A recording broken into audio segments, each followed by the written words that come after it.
Good evening.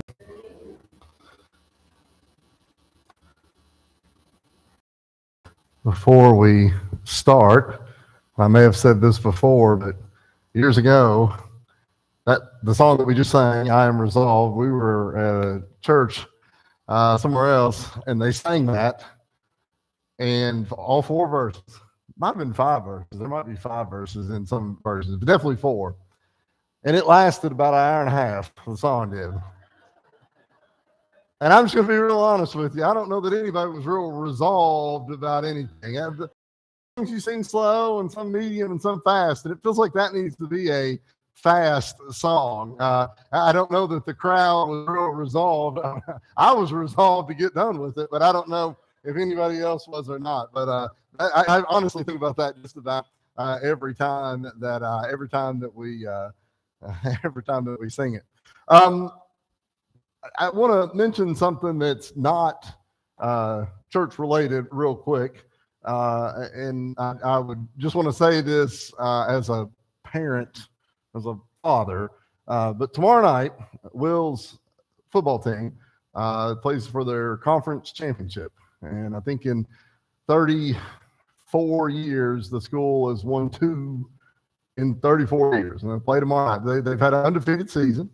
They've not lost a game. And I'm really proud of Will and his teammates and his coaches, and they're all a super good group. There's 24, I think, eighth graders that play, and Will's, of course, among them. But I'm proud of Will, too, for his grades are good. He's here, even if he's a minute late due to traffic. He's here for church almost every time that he can, if it's not. And I'm just proud of him, and I just wanted to say that. But I hope they win tomorrow night. So if you're killing time tomorrow night, you can drive to Richmond tomorrow night at 7:30. It might be a little too cold for some of you. Lucille, I don't know if Lucille will make that trip or not. A little too chilly for her. She'll try and catch it on TV probably. But if you're doing it tomorrow night about 7:30, be thinking about them, and they play tomorrow night. And I just wanted to say that I'm proud father of that. I want to talk this evening about the history of the church, and we are in, I guess we would call it lesson 7, but really I wanted to call it lesson 6, part 2, because you may remember last week we did a little bit of it. We did half of it, but it was impractical for us to try and get the whole thing finished. And so we want to talk a little bit about this here this evening. We'll make some comments. Certainly, if you have questions, then we've got some scripture readings that we'll look at as well. We will finish it tonight here as we go. But last week, we talked about departures and doctrine. I think I used the example of the airport where there are departure signs that show what time people are leaving. But in many ways, departures in doctrine are like that airport in that it'll tell you a specific time that it leaves. But most of us who've ever went on a trip have started departing long before we actually went. We may have planned and bought our tickets and packed and, rerouted the mail and got the yard mowed and all that kind of stuff. We're preparing for it. Well, in many ways, what we talked about last week and what we'll talk about this week were things that were happening over a period of time before they actually become what we would call a departure at a later time. We talked about 6, I believe, last week, and tonight we're going to consider 5 more. As you can see there on the third bullet point, just like I said last week, this is not intended to be a complete list, but rather sort of prominent or primary selection of things that have happened over time. I also talked about this last Wednesday night after class with Boo. And we talked about how that a lot of these are things that people know of or people participate in and may not even really know why.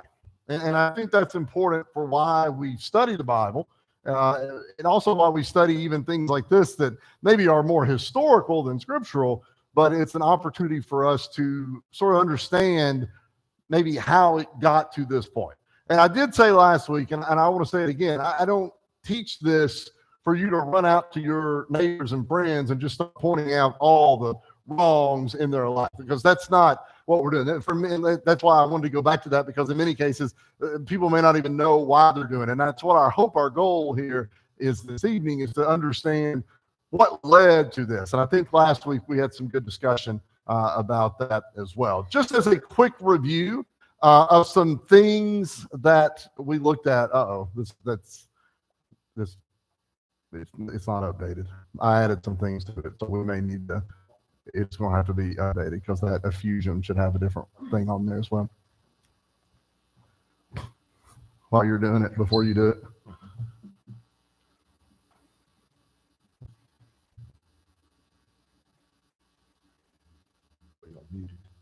I'm just going to freeze it.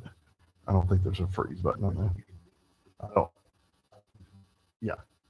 No, I want it to stay up. You could work behind it, but I could leave this on there. It's not a big deal. So if you look at those things that are up there, and they'll pop up there and say, the reason I said that is because I put a couple of scripture readings on there this afternoon that would need to be, all right. Who's that kid? We talked last week about 6 different things. I've got them written down right here, but some dates that they became somewhat official, as it were. But we talked about holy water. We talked about penance. We'll talk a little bit more about penance in an example this evening. But do we remember, as a review, what penance is? Trying to atone for sins. In many cases, penance was done as an action, as a way, prayers or something along those lines, that would allow you to sort of, as we would say, get in the good graces, or back in the good graces of God. We talked about infant baptism. We talked about 2 forms of baptism. Infant baptism, which was one, and we also talked about effusion or sprinkling, which would be a little bit more familiar term for us as well. Infant baptism starts as early as 175 AD. Sprinkling becomes official as late as 1311 AD. So that's a 1,200-year gap between these 2 things taking place. So those are a couple of things that we talked about with that as well. I also talked about confession. And when we talked about confession, are we today to confess our sins one to another? Yeah, because if we've sinned and we've brought shame upon ourselves or our family or our church or whomever it might be, then we would confess that as well as that. And then the last one I think the last one that we finished with last week was holding services or saying a mass in Latin. The reason why Latin was used to start with was because it was a language that more people knew. But over time, less people knew the language. More people were speaking their own local language, English, French, German, whatever it might be. But the services in Latin continued. Thank you. The services continued before. Yes, it is. That should be good. Yeah, I meant to tell you and I forgot. I apologize. Yeah. But even we talked about last week, do you remember the date when Catholic services stopped being held in Latin? 1963. And we said some of us were maybe alive at that time. And there's still places where they're still held in Latin. It's just not a requirement today. All right. So let's talk about a few other things here this evening. We'll look at some things. We'll talk about some things. Obviously, if you have questions, we can answer those questions to the best of our ability as well. This is our 7th one. We did 6 last week. I'm guessing this is 2 words. You're probably familiar with the first word. You may be hearing the second word for the first time. I think we know what extreme would mean. So let's just do a little vocabulary lesson real quick. What would extreme be in anything? To the nth degree. All right, so we got some algebra in there, I guess. How else would we describe extreme? Beyond normal. Rare, perhaps. Again, so when we think about the word extreme, it's sort of beyond. That's what we would say. Now, you might be looking at the second word and thinking, well, probably left out the F. That word should be function, right? That's the way that it would be right there. But it actually is the term that we would use here. So we see the word extreme unction. So this is instituted in 588 AD. Like I said last week, some of these are things that were gradually happening over time. But what we see here, and you've probably already read it there just a second ago, but it's anointing the sick who have reached an age of accountability. Okay, so when we talk about age of accountability, we sometimes talk about that with baptism. Why do we not baptize 2-year-olds? Baptism of believers. We talked about that last week, and a 2-year-old doesn't really know anything beyond who mom and dad are, right? They know, here we are, but they're not able to make those decisions. So we talk about an age of accountability. Just real quick, what does the Bible give as an age of accountability? It doesn't. Is it the same for everybody? It's unrealistic to be the same for everybody. And so when we talk about this, then, this term age of accountability, the problem is this person is in danger due to either sickness or old age. And you can see in the picture that I've used here, this person is clearly in poor health. Okay, this person is very much near death. And so the idea here is that we administered by, say, a bishop or a priest, and using something like olive oil that we thought had been blessed, applied to the person's forehead, other parts of the body, while receiving certain prayers. Okay. Now, the last one there that you see there is designed to give comfort. And obviously, when you're in a hospital bed, the idea of somebody being comforting you is very important. It might be how many of you have been sick before and just a cold rag feels maybe better than about anything? We can relate to the comfort that would be here. But also we see here is forgiveness of sins if a sick person would be unable to make a confession of wrongdoing or would be unable to be baptized in a way that we would think about it here. And so present this here as just a thought or an idea the same way we've presented almost everything. It's realistic. Everything that has been done makes sense. Why would this be a function brought into the church? Sure. Uh-huh. Mm-hmm. Sure.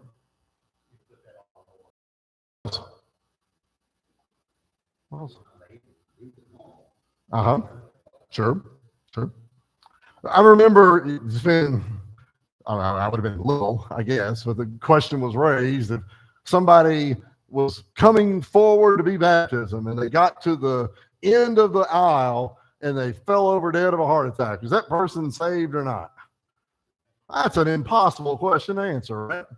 I mean, I don't know. By the law, I guess not. But I'm also aware of a New Testament God that talks about grace. And I don't really know how to answer that question exactly, right? Because there are people that would be a stickler to, it's hard to answer. Okay. But I think what we see here is a way to sort of resolve that. And what I can also see is this presented anywhere in the Bible? We don't see this in the Bible, right? So it's a thing to consider. Yeah. And it certainly would make sense, but we don't know, like just using the picture, we don't know the status of this person at all. I don't really know. But these are, again, all of these things that we talk about are really challenging issues that people had to deal with, right? We've all considered this issue before. What if you're 90 and you've never been baptized and now you're bedridden? You can't, how do we fix that? That's tough, right? And a lot of times, I said this a couple months ago in a sermon. I said we like things that we want all of our questions to be binary, right? There's two answers to it. It's either a yes or a no. That's a hard thing to really come up with because we want to get an answer, but we don't have the mind of God. So it's a challenging thing to consider. Any other thoughts on this? I don't have scripture with it, but just anything else with it? All right. Uh-huh. Sure. Mm-hmm.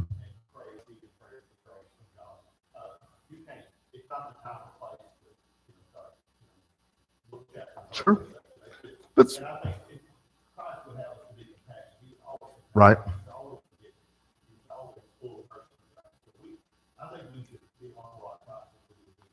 Tom.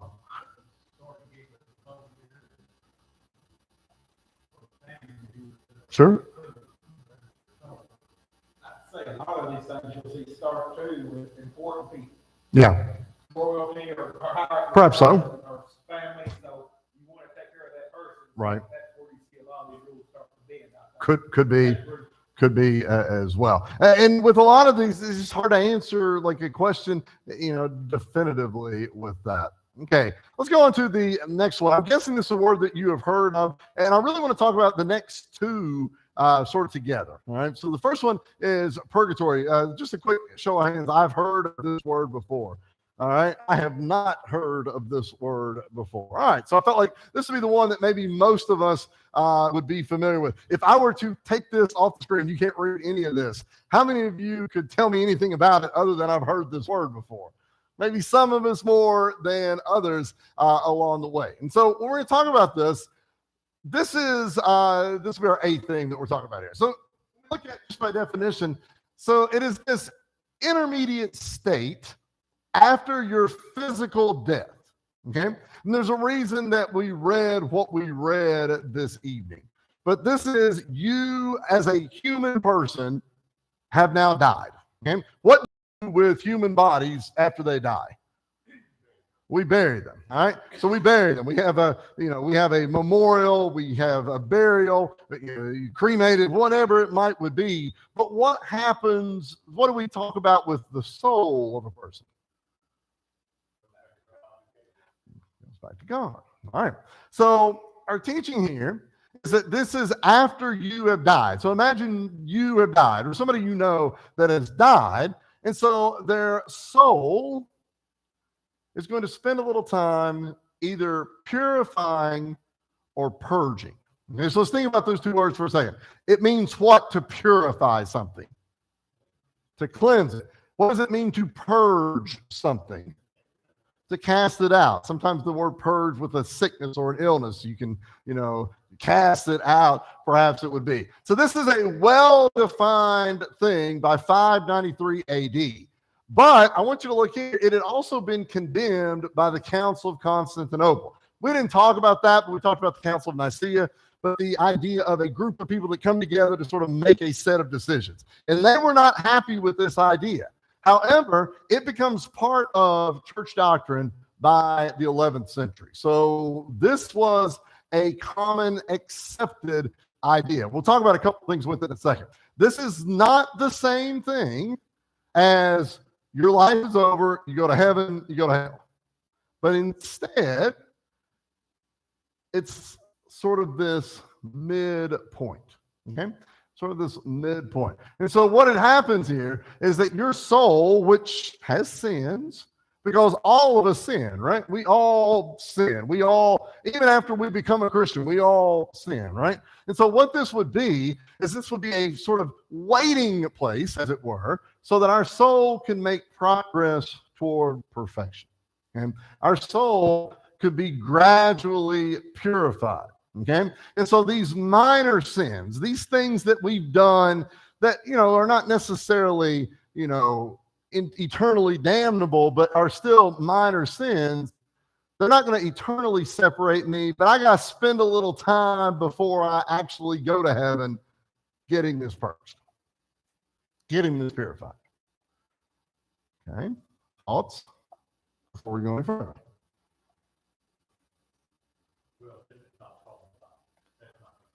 Okay. No, we're not there yet. Hold on, but yes, we're not there yet.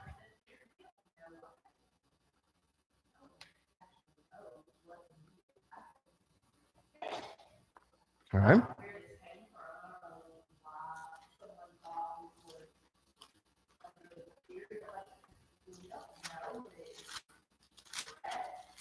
Okay.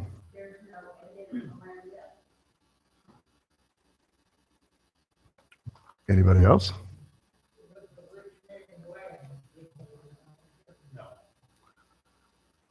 I agree. But I've also heard people talk about that there is a place for the soul to wait until the judgment day. I've heard people in here say that. that when our time is up, there's a judgment day. There's a sad day coming, a glad day coming, whatever it might would be. So where are we if we are in the midst of I'm dead, but judgment day ain't happened yet? Huh? Interesting, right? I think, Hold on to that for just a second. Yeah. I think we see in the Bible the story that's brought up in Lazarus and Richmond. One, you see there's a gulf fixed. Yeah. No one can cross from one way to the other. So whether you're in Abraham's bosom or paradise or in torment, Mm-hmm. you can't cross from one to the other. Sure. The Bible says that you're fixed in that sense. Right. So, the rest of it's kind of new. I think this was added in to increase the numbers of membership. And if I go to this church over here and there's no purgatory office, but I can join this church and I can live how I want to, and I still got a chance to come back after death, then yeah, I want to join this. Okay. I'll second change. All right. Anybody else? We talk about paradise. We really see it in two cases. The example that Leland gave with the rich man Lazarus, and then we also see with the man that was hung beside Jesus, and he said, "This day you'll be with me in paradise." So wherever he's going, wherever Jesus was going, this man was going to. So I don't know how you would figure that out or what have you.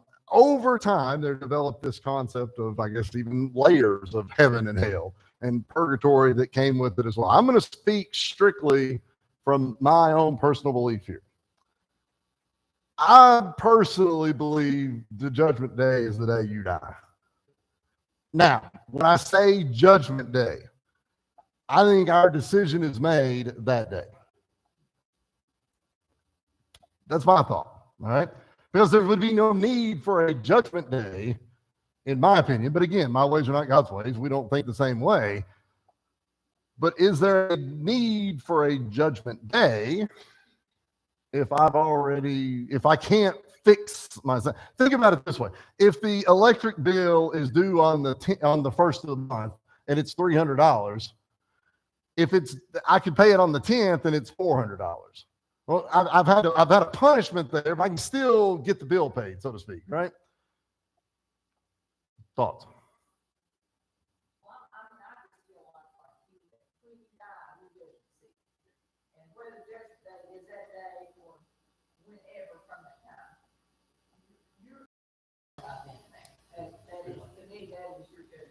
Now, if everybody's souls are in good and bad, if the casting between, there is no going from one to the other.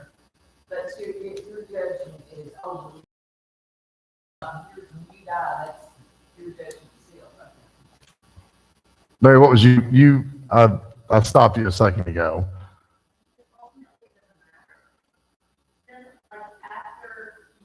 Whether you stay in purgatory or whether you go straight to paradise, you go straight to hell.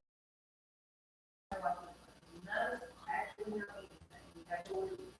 We don't know. Ultimately, it doesn't matter. It matters what happens now. Right. Are you doing something now? Okay. Connie. So, we talked about this before, and I thought, the judge made something before it came in, and then he raised the people in the graves, and that's the judgment. Okay. And I just thought I didn't know that. Yeah. And here, Yeah. this is the books we own. Yeah. And I just thought, that's how 60 years, 60 years, books we own. So But I agree with them, don't change. So that's the question that I'm asking, and I think it's guys. I have spent 30 years thinking about this. All right, so I'm not just making it up, but I've been thinking about it for a long time. I'm aware of the idea of a judgment day. I know exactly what you're saying, that the books would be open, but I also, if I know already the minute I'm dead. And again, nobody can come back and tell you this, so you don't know. If I know what I am, I've already been judged. Does that make sense? So if the answer is yes, then that's the judgment day. If the answer is no, there's some level of a purgatory.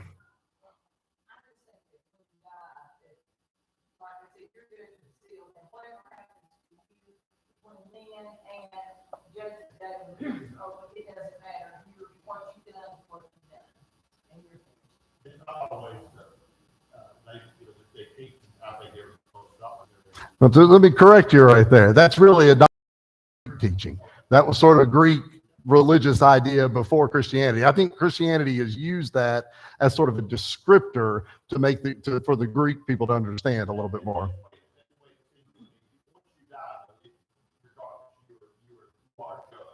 Okay.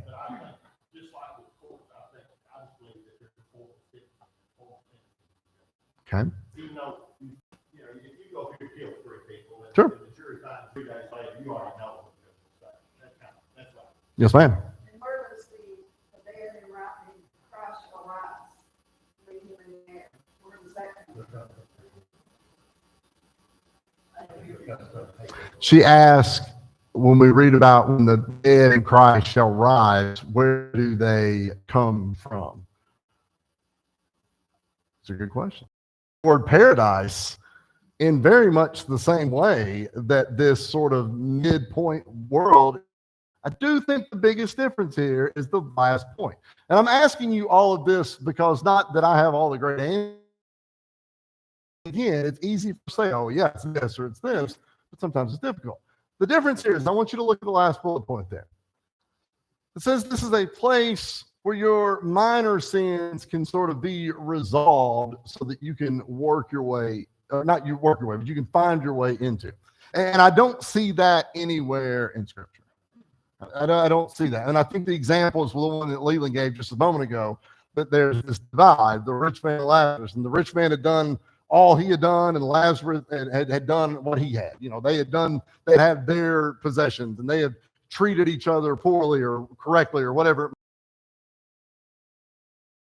As Leland was saying there just a moment ago. But here's where I want to go a little bit further. I want to go into the next one.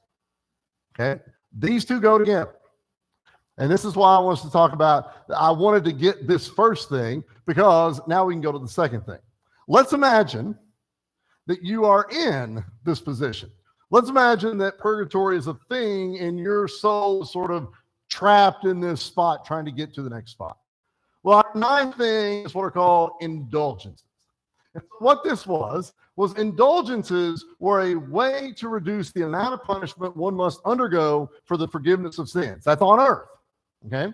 So we talked about penance last week. And we talked about how I've done this thing wrong, and they say, I need to, say this many prayers or whatever it might be. I have to serve out some sort of penance for that. So as you can see here, this was closely connected to purgatory, and this is by 1192, it's a thing. And so the recipient of an indulgence given by the church, and the word is kind of an odd word to use, but indulgence had to perform some sort of action to receive it. Okay, I confess my sins that I have done wrong. I have to perform some kind of action to get this fixed. Now, most often this might be a specific prayer, but it might also include a pilgrimage to a specific place. There's places that were holy. Remember we talked last week about where holy water was. It might be something like that. Or it might be the performance of a certain work. We're building a hospital, the church is, and you're going to help with that.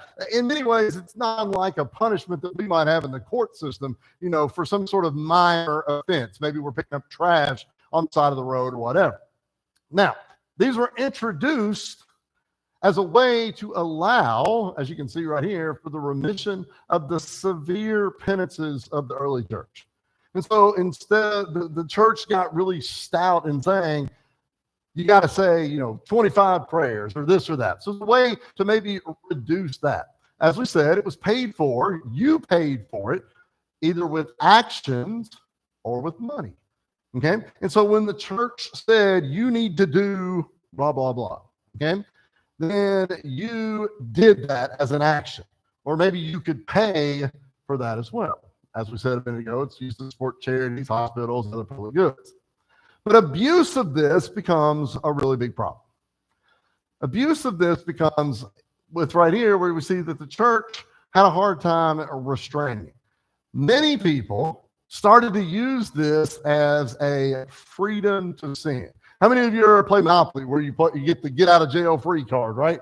You get sent to jail. It's like, nope, but I got this card. I'm all right. It's in many ways a relation to that. So what would happen then is quite often people put the cart before the horse. You paid for the indulgence before you actually even sinned. Okay? She said, I'm going to go out and do this, this, and this. I'm just listen with me for just a second. So I'm going to pay this amount of money to go for it. Or maybe I'll do this work that'll make up for it right there. The problem was there was no contrition in this. There's no, I really should not have done this. The whole point of this was for people to realize, I have sinned, I have done wrong. I need to make a change. You know, let's say on Sunday morning we extend an invitation and somebody comes up and says, I have done wrong. I have sinned, and you fill in the blank. I'm going to continue to do that, but I want you all to pray for me so that it'll be fixed.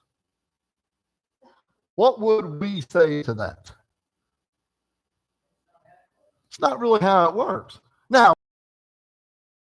I've made mistakes. Does that mean that we'll never mess up again? No, of course we will. But if our heart is saying, I'm going to keep doing it, but I'm going to tell them anyway, for lack of a better word, we've got the cart before the horse right there in that sense. And so the people would do this without much contrition. On the flip side, the church kind of became okay with it as well. Because if somebody comes up to you and offers you money, a lot of times you take it. Every Sunday, we take up an offering. Do we ask you how you got that money? Do we ask when you give up an offering, have you done everything right this week? It'd be tough to ask that, right? Because we all have sinned. And so when people handed over the money, the church kind of looked at this and thought, here's a way that we can extend the services or the work that we're doing. Romans chapter 6, verse 1 and 4. Melvina, do you care to read this for us, please?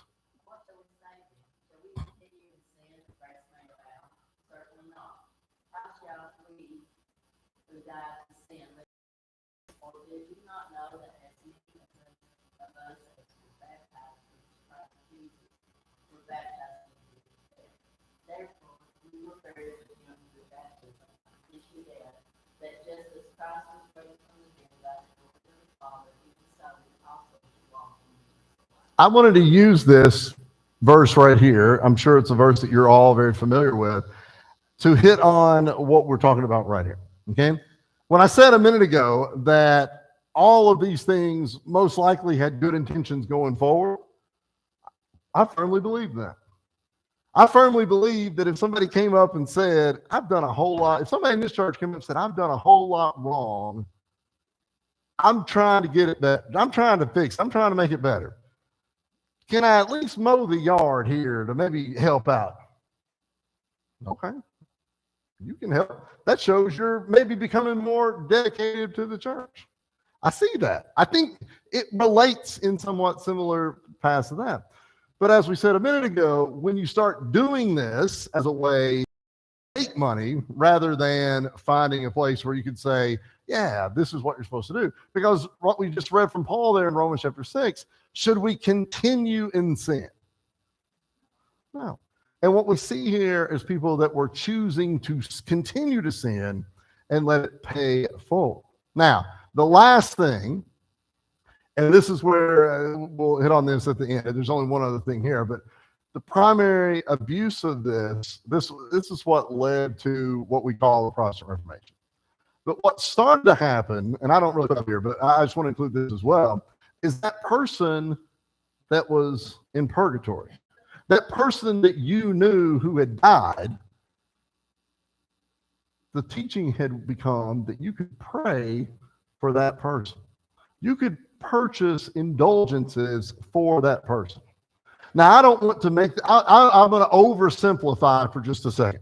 But let's say that we'll use my grandfather is passed away. So we'll use him as an example. If he were to be in purgatory per the teaching, if I were told that I can pay a certain amount of money for prayers to be said or actions to be done for him to make his way out of purgatory, that sounds good to me, right? I will do that. So let's say, just to make math easy, let's say it's $100, and I paid $100. Does that fix it? Well, if I come back later and say, what do you think the status of my grandfather is? How would we be able to prove it? You couldn't. So wouldn't it be easy for somebody to say, well, $100 extra wouldn't hurt? What you see then becomes a money-making thing. So I put the two together to show how that probably intention was easily corrupted. I'm going to stop. I'll let you ask questions or talk. I think for the idea of purgatory comes from 1 Peter 3, 19 and 20, by whom he, Christ, went and preached to the spirits in prison, who are to be prepared, which view that as their souls and me, when I study this, that is talking about Jesus through the Spirit, preached through Noah. But that could easily be turned into where Jesus went down to the grave, people who didn't know him or wasn't allowed the opportunity and preached to them and hate them. Mm-hmm. That's why I think that is misconstrued and misinterpreted word. And being able to move out of purgatory, before the New Testament speaks. Sure. I think that verse is talking about the Spirit of Christ preaching through Noah, not that Jesus actually went down to purgatory and preached to the people in heaven. Yep. But I think that's where that's. Anybody else? We know from the whole world's history that the money involved Sure. most likely will be corrupt. Can be. Absolutely. Any others? Is there things, and I've put the dates on here for a reason, because the dates show again that none of this happens in 10 minutes. It all happens over time. It's all debated. There's a whole council of people that disagreed with this, that said this is not a thing, but others did. And it becomes a official thing about the same time that the indulgences did. Anything else before we go on? I got two more. Yes, dear. Yeah. It was originally for alive people. It was originally for people who have sinned as a way to sort of repay what their sin was. But then it started being used also for dead people as well. Now, this was done away with in part through the Protestant Reformation, which we'll get to a little bit later. You can leave your inheritance to the church Uh-huh. and down payment for you. So if you go ahead, I'm going to 10,000 to the church, I get out of it. Right. Certainly so. Anybody else? We've got two more and we'll go kind of quick. All right. This, by the way, things that have been debated for thousands of years. Let's say we're going to get it done in 4 minutes. So this is a word that you may be unfamiliar with. This is the word of transubstantiation. No spelling test for you. I'll just let you just sound it out on your own. But trans in front of anything just means a cross and a substance. So you're going across a substance right here. But we read in 1 Corinthians chapter 11 that the Lord's Supper was instituted as a simple memorial feast. All right, this was done as a way. What does it say across the table? Don't look. This do in remembrance of me. I'd say every table that you've ever seen says something real similar to that. This do in remembrance of me, or do this in remembrance of me, or whatever. And it was using two elements, unleavened bread and fruit of the vine. I want us to read this. There's 3 slides here for us. It's a little bit longer. Shelby here to read this. 1 Corinthians 11, 20 through 29. Therefore, when we come together to fight, it is not meat or supper. For he eats will take no supper in another, or the supper in another is drunk. What? Do you not have house to eat, drink in? Or you despise the church God and shame those who have nothing? What shall I say to you? Shall I pray you this? I do not pray. For I received from the Lord that which I also read for you, that the Lord Jesus, on the same night which he was betrayed, took bread. And when he given thanks, he broke it and said, Thank you, this is my body which is broken for you. Do this in remembrance of me. In the same manner he also took the cup after supper, saying,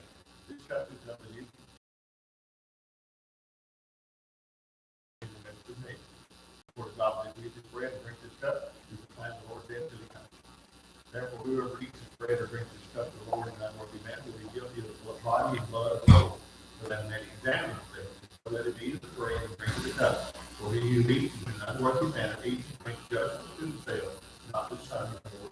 This is probably the best description of the Lord's Supper after the death of Jesus for us. You've probably heard this, if not all 10 of these verses, probably 4 or 5 of these verses, 24, 5, 6, read in front of the table several times. It actually goes a little bit further than this too, but this is where we stop. This is probably the best example of what the Lord's Supper is. Now, the teaching went that by about 1000 AD, transubstantiation was the belief that the whole substance of bread was converted into the literal body of Jesus, and the fruit of the vine into his literal blood. Okay, and so this was changed. This idea was that when it was blessed, it changed too. Now I'm just going to be real honest with you. On the first 9 of these, I can really see where almost all of it came from. This is one that I don't really get at all, but it was debated and fought over, and still is debated and fought over as well. But I can probably go back in the back room and find a box that these came in. And they probably were shipped here from Texas or Florida or maybe some other country. I don't know where they came from. What's special about these? Is there anything about the material that's here? You have a cracker like this at home, I'd say. Anybody got saltines at home? Looks real similar to this, right? If you have grape juice at home, looks real similar to that as well. What is this on Sunday morning? It's a representation, right? From what we just read. It is a memorial feast that we're doing it in remembrance of Christ's body and blood. That's why we do it. I'll be real honest with you. I didn't look all that up to figure out why, because I know I've read things where it's been debated and discussed for years. I don't really know where this even comes from, other than I do know that the concept of substance and what substance was God and Jesus made of was a huge debate for about the first 600 years of Christianity. We don't have near enough time to be able to talk about that, but I'll extend the opportunity for you. Any questions or comments about this? Yes, ma'am. Yes. Absolutely. And not only that, you're served to you in a sense there as well.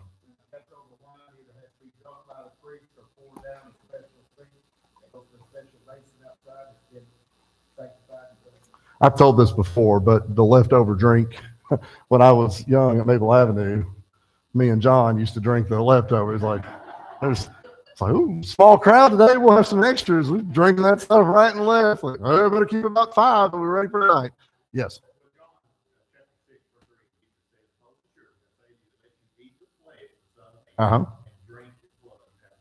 Right. It certainly so. Certainly. Absolutely. Absolutely.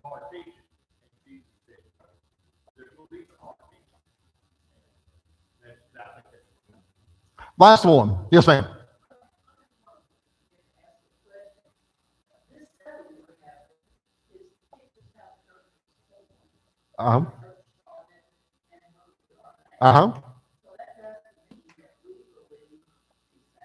No, not at all. Not at all. But so that's why the whole thing last week and this week is called departures, where things have sort of veered off the course, perhaps. That's an excellent question, though.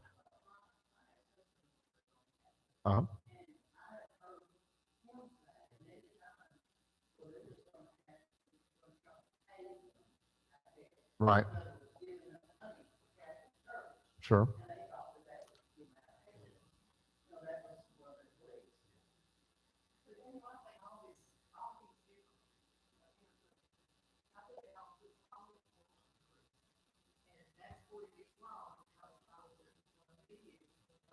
Right. And these are not just Catholic teachings either. These are other Protestant group teachings as well. Let's go to the last one, which is celibacy. I want to hit on this real quick. I've got a couple scriptures we're going to look at as well, but there's no commandment of celibacy. And for the sake of this, we're just talking about not marrying. There's no commandment of celibacy in the New Testament, but by about 1015 AD, it was accepted as something for the priesthood, also for nuns as well. Topic of marriage is actually mentioned quite a few times in the scripture. One, Jesus talking about that with his disciples. This is Matthew chapter 19, verses 10 through 12. Tom, do you care to read this for us?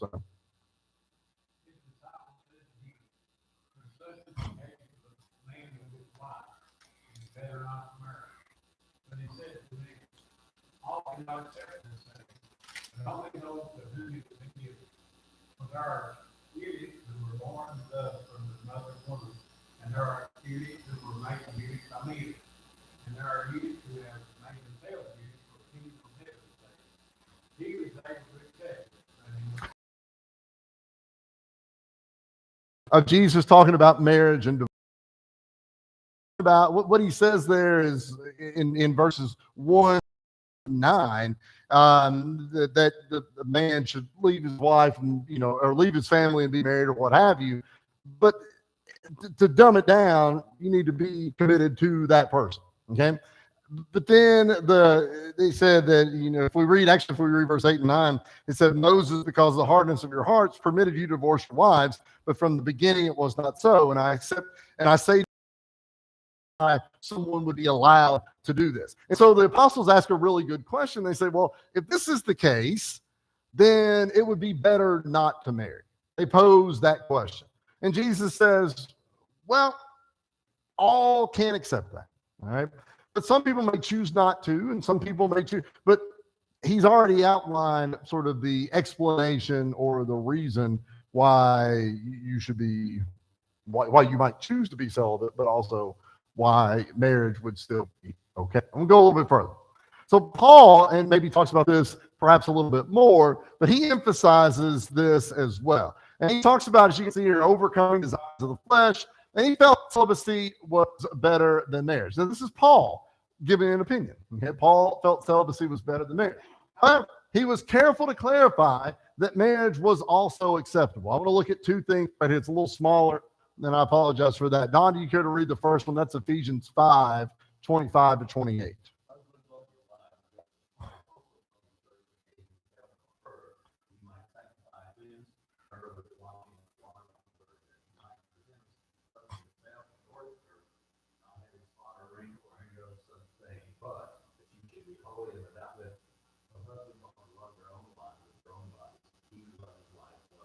And so he's talking here that says, if your husband should love their wife the same way that Christ loved the church. And so he's clearly, husband and wives are a thing right here. Don, you could read the second one, 1 Corinthians 7 and 7.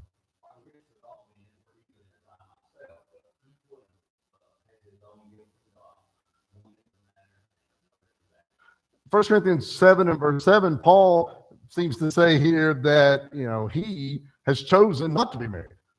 However, not everybody can do that.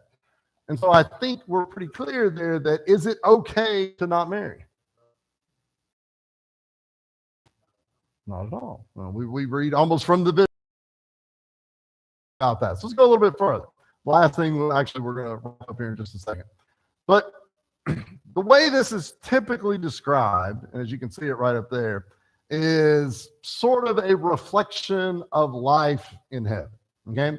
As well as a source of a detachment from the material world, helping bring one closer to God. How many of you who are married or who have been married ever had a disagreement with your wife? Yeah, husband. We've all experienced this, right? Like that's a thing. Some of y'all raised your hands awful excited right there, But if we're not careful, those can become issues, right? Those can become issues. Well, if I am I hope when I go to heaven that my wife is there with me. But if it's just exactly like it is here on earth, we might not see eye to eye even then, right? I don't know if that heavenly dishwasher got to be empty tonight. I don't know, right? But Those kinds of things are debated and discussed issues. And those marriages, if you're married, you have to consider the other person. And that may not always be the way that we would consider it as well. I think it's time in time that you would have, by not being married, more time Yes. and devote to God, not have your loyalty divided. Absolutely. Absolutely. Especially in times of persecution of the church. I mean, it's one thing for me to be persecuted. You get me. Right. But in that sense, you're not really working out your salvation right there. You're sacrificing perhaps yours in that case. The last thing there that I say, this celibacy requirements has obviously brought lots of problems onto churches. I mean, for one thing, we don't want to get into all of that, but there's been a lot of issues that certainly have emerged from requirements for someone to be celibate. If you were hiring a preacher tonight, if we don't get finished, you probably will be. If you were hiring a preacher tonight and they were not married, would you say yes or no to that? Okay. You want to say it doesn't matter, but it doesn't. Because you, with Mary helping you, know that you're a lot stronger, a lot better with her, and able to do more. Same way with me or anybody else. Two is better than one, God says. And I think the right to a preacher is a tremendous help. If my wife died, should I step down from the position? No. I think the majority of people are married. I don't know the numbers. Right. Typically, most people do get married. Okay. And I think that a preacher that's never been married probably don't understand the marriage. What that is. That's Man. Take that position though, and when you have someone to come who is maybe scripturally divorced or a widower, is that different? Challenging question. I'm just saying, don't you think it's all subjective, that time, in that place, their situation?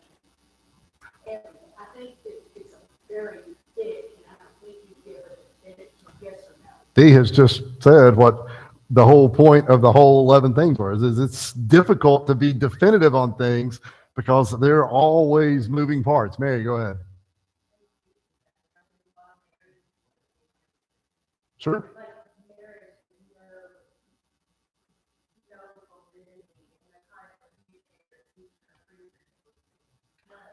I taught 8th grade for 8 years with a woman that her room was 2 doors down from mine. And she told me one time, she said, I am the best parent in the history of the world. She and her husband have been married. She said, all of my suggestions are good. She said, I've never had to actually put them in place with an actual kid, you know? And I think that when you say you don't know what it's like, I think we sometimes shortchange people that you can't have a good idea because you're not in a certain spot. But at the same time, it's also helpful to have experience with that as well. I've joked about that, right? That you want the preacher to be 30 years old with 30 years experience. You know, you can't always get that. That's what Dee's saying. And so the situation that presents itself today, you know, when you're hiring somebody 5 years from now, maybe a totally different situation. Absolutely. And one thing I've read several times that celibacy made it awful easy whenever the priest died. 85-year-old priest has been married for 60 years, and then all of a sudden he died. Yeah. So then the church would say, "Why you got to go?" And they actually went to court about that a lot of times, and they would say, "Wait a minute, I've been in that house for 60 years. I'm not going." And so the legal part, not so much strictly the legal part, it's just a lot easier when the priest died. So the counter to that is that it was very common for the second son to become a priest within the church because the first son was granted all of the material, and so the second son would be granted almost nothing. And so therefore, you send that one to the church, and they don't have anything, but they don't owe anything with that as well. We got to finish up. It's going to be dark if it's not already. All of these things that we see here are changes, and as we've talked about the last 2 weeks, that were presumed to be an improvement. Okay, they were all ways that could be a improvement on the plan of the New Testament. Okay, sometimes it was in being practices and doctrines that were absent, but we've looked at scriptural verses tonight that sometimes they were just, maybe a misinterpretation or maybe a modification of that as well. We've talked a lot about the last few weeks about how that the church, when we use the word church, had sort of become this universal entity, and the one in Rome became the most powerful of them. And it's sort of the hierarchical thing that we talked about a couple of weeks ago. But the development of this church, and as you can see, these doctrines that sort of went along with it, served in many ways as a way to sort of affirm the power of the church. I was reading something today. I've been reading the history of Spain, and it was talking about how that the church, by the 1600s, the church, a political entity. The church wasn't much different than a country or an empire or whatever it might be, which is a long way from local autonomy with a plurality of others in the church. But I mean, that's what happened. So that's where we are. And so I hope that we looked at this with an eye on the fact that the authority of Christ would be complete. Okay? In the New Testament, we've read a couple of weeks ago that there would be no extra added to it. There would be no new teachings or new revelations or anything like that. But these are challenging studies. They are very challenging. They are difficult studies for people to participate in, because for one thing, it happened, a million years ago, and that's hard. It's kind of hard to put ourselves back in that place and say, oh, I know why this happened or why it should or should not have happened. That's difficult for us as well. Don?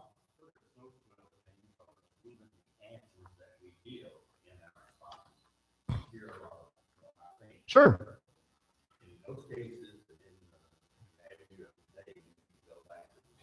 Right. Sure.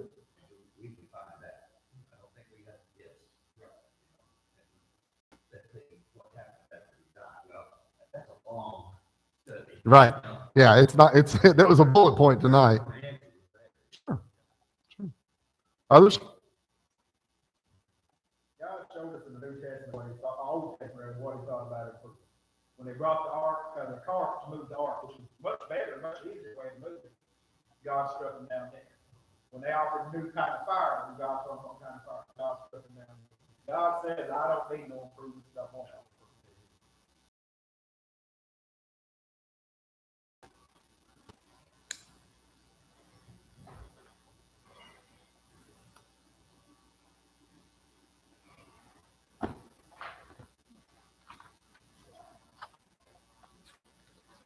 Next week, provided you have me back, we'll be talking about reforms that were made or that began to be made while this was going on. Okay, the word Protestant Reformation appeared on the screen a few minutes ago, and to reform something, when I teach this in class at school, I usually take a kid's paper and I wad it up that they're writing on, and they get mad at me, and then I take it and I throw it at them, and I say, reform this. And they're like, oh. And so then they smooth it out or whatever.